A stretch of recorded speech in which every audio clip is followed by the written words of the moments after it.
Budget preparation and submission, Wednesday, May the 10th, 2023, 1 p.m., and we're in Annex Room 131. And just a quick summary. This is the first meeting of this, and pursuant to KRS Chapter 48, requires the General Assembly to promulgate uniform budget instructions for the development of the 2024-2026 budget of the Commonwealth. And that's really our singular purpose for today, and we have some very adept people ready to inform us all about that topic. But before we do that, will the Secretary please call the roll? Senator Deneen. Senator Funky Fromeyer.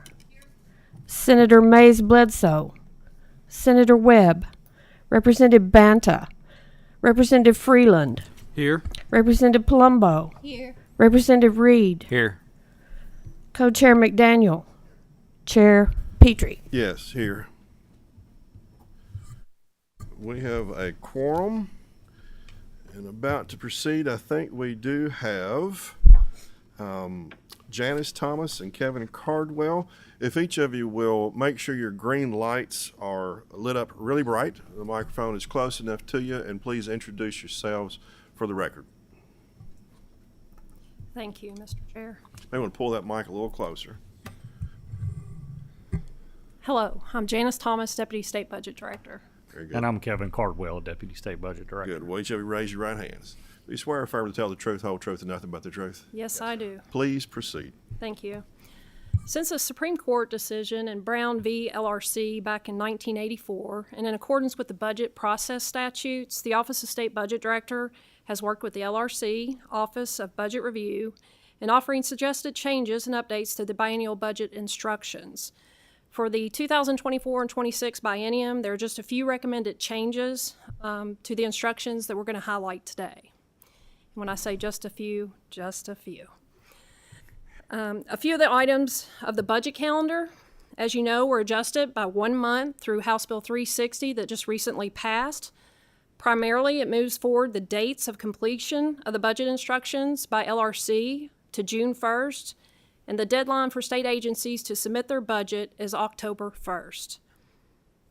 The submission deadline change will also impact the timing and the development of certain defined calculations, such as a snapshot used to determine the personnel costs, employer contribution rates, health insurance, and facility security charges are among a few of the defined calculations that will be impacted.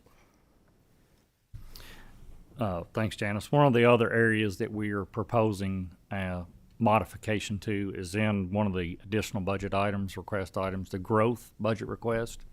So that's been used for several years. It was really introduced and really intended to be used as if you are providing existing level of services is not enough funding. So if you need additional funding to continue to provide the same level of services, inflationary costs, things such as that are going up.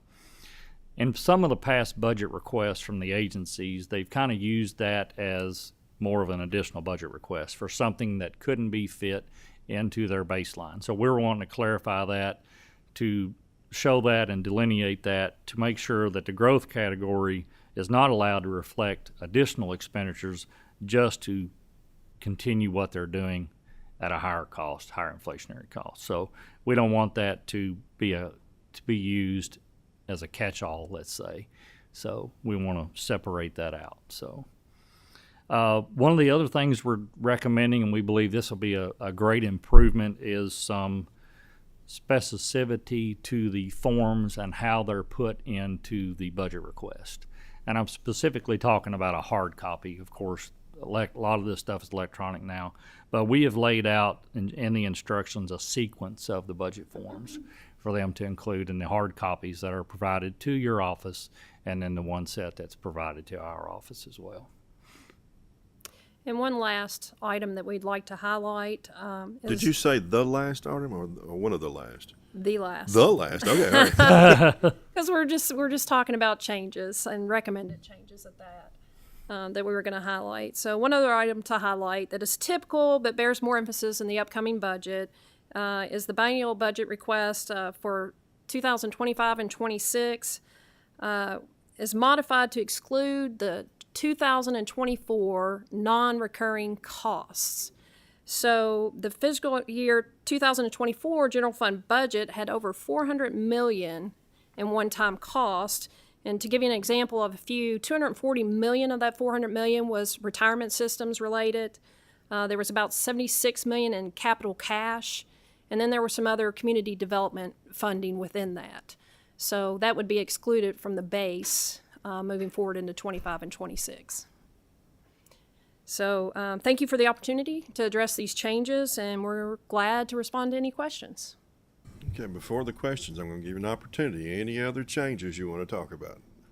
Those are the ones that we felt important to highlight in this meeting today. Very Thank good. you. Thank you very much. Any member have any questions? Really quickly, KBUD, is that the main electronic system that's Yes, sir. used? Do all branches, all agencies use that? It's my understanding that they will be. Last year and the year before, they did not. All of them did not, but they will be this time. You're correct. Currently, the only ones that submit through the KBUD system is the executive branch. Okay. So that's the way it's set up today, and that's the way it's currently operating, is for the executive branch to have access to it. Very good. So, Is there any portion of the executive branch that would not be doing that? Everybody will be on board? Seemed like I'd remember something